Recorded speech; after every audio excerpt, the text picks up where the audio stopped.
Praise the Lord, जय मसीह की।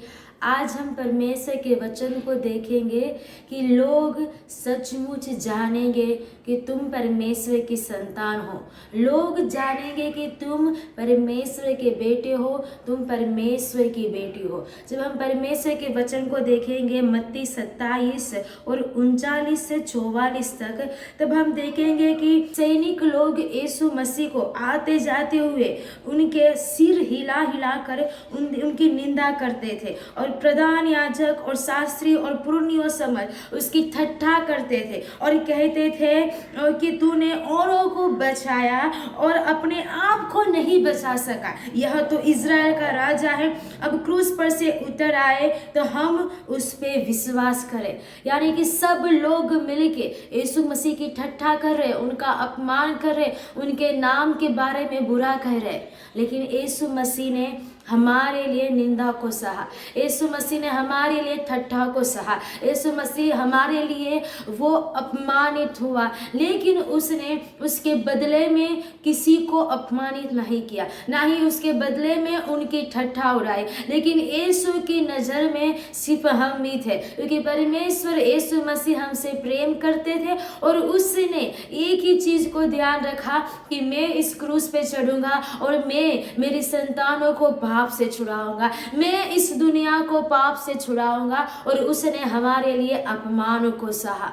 लेकिन परमेश्वर पिता ने यीशु मसीह को ऐसे ही छोड़ नहीं दिया। हम वचन कहता है मत्ती 27:50 से लेकर जब हम 54 तक पढ़ेंगे, तब यीशु ने फिर बड़े शब्द से चिल्लाकर प्राण छोड़ दिया। यीशु मसीह ने अपने प्राण को छोड़ दिया और देखो मंदिर का पर्दा ऊपर से नीचे तक फटकर 2 टुकड़े हो गया और 2 धरती डोल गई और चट्टानें टरक गई। और देखो आगे क्या होता है कि कब्रें खुल गई, और जब यीशु मसीह मरा तब कब्रें खुल गई और सोए हुए पवित्र लोगों के बहुत से शव जी उठे। लेसे खीरा महिदो आला मसियान के रसी।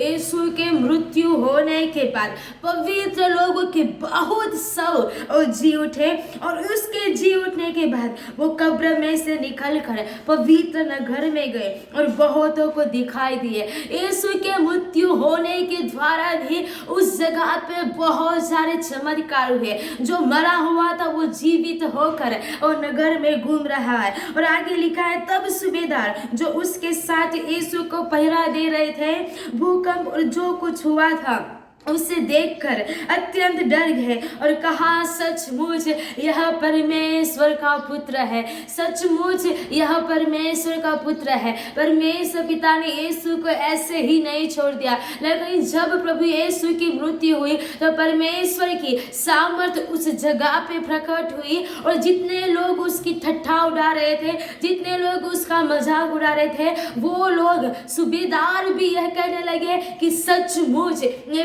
परमेश्वर का पुत्र है, सचमुच ये परमेश्वर का पुत्र है। आज परमेश्वर आपसे भी यही कहना चाह रहा है, अगर लोग तुम्हारी ठट्ठा उड़ाते हैं तो उड़ाने दो, लोग तुम्हें अपमान करते हैं जाने दो, लोग तुम्हें बुरा कहते हैं कहने दो, लोग तुम्हारे नाम को खराब कर रहे हैं करने दो, लेकिन तुम्हारा परमेश्वर पिता ये प्रकट करेगा कि ये मेरा बेटा है, कि ये मेरी बेटी है, और तुम्हें कुछ भी करने की जरूरत नहीं है और तुम्हें बोलने की जरूरत नहीं, लेकिन तुम्हारे लिए ओ परमेश्वर पिता बोलेगा। Hallelujah hallelujah. रसेखो आलमहिदो नमहान केलबहा रिजेतो न सखीर बोहांते नहा।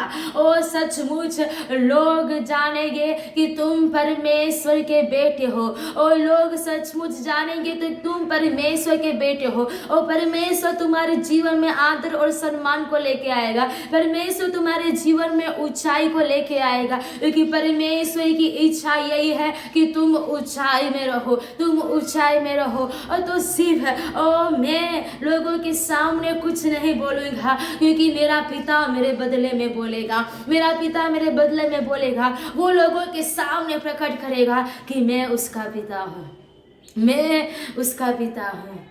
देखिए परमेश्वर हमसे बहुत ज़्यादा प्रेम करता है। आमीन आमीन।